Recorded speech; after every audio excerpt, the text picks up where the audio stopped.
There's an old woman stuck on the outer deck. She can't move. Someone needs to help her. Calvin Reeves heard it clearly over the wind. He looked through the rain-streaked glass. There she was, Nora Callahan, both hands locked around a steel railing, her body rigid against the gusts, her white coat soaked through. Then his radio crackled. Dale Hutchins. Of course. Calvin stood still for 4 seconds. He knew exactly what leaving his post meant. 6 years of clean record.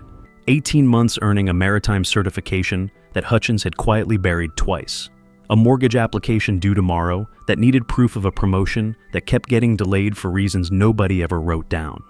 Everything he'd built was balanced on one decision. He'd watched Hutchins use smaller violations to end people's careers. Leaving your assigned position mid-crossing during a storm? That was permanent. Calvin looked back through the glass. Nora's grip slipped. Just slightly, but enough. He clipped his safety line, pulled on his harness, and walked out into the storm. The wind hit like a wall. He leaned into it, moving hand over hand along the outer rail, rain driving sideways into his face. When he reached her, he didn't grab her. He leaned close and spoke low and steady. Her knee. 3 weeks post-surgery. He already knew not to pull. He found the portable safety chair nearby, unlocked it with one hand while keeping his body between her and the railing.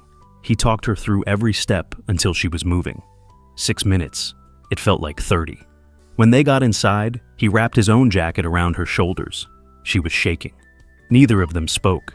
His radio had been going off the entire time. Calvin returned to his station. Hutchins was already there, face hard, ready to make it official. But standing directly behind Hutchins was a man Calvin had never seen. Quiet. Still. Watching from the moment Calvin had stepped outside. Stuart Grady, Regional Operations Director, anonymous mid-crossing inspection. The way they always were. Neither spoke while the ferry docked. 214 passengers filed off into the Seattle night. Nora stopped at the exit ramp, turned around, found Calvin's face in the crowd, and held his hand without saying a word. Then Stuart Grady stepped forward, handed Calvin a card, and said 4 words. Monday. My office. 8. That night, Calvin sat in his car in the empty ferry lot, rain still hitting the roof. He hadn't gone out there because someone was watching. Not for the promotion, not for the mortgage. He'd done it because a woman was cold and her hands were giving out. That was the only math that made sense.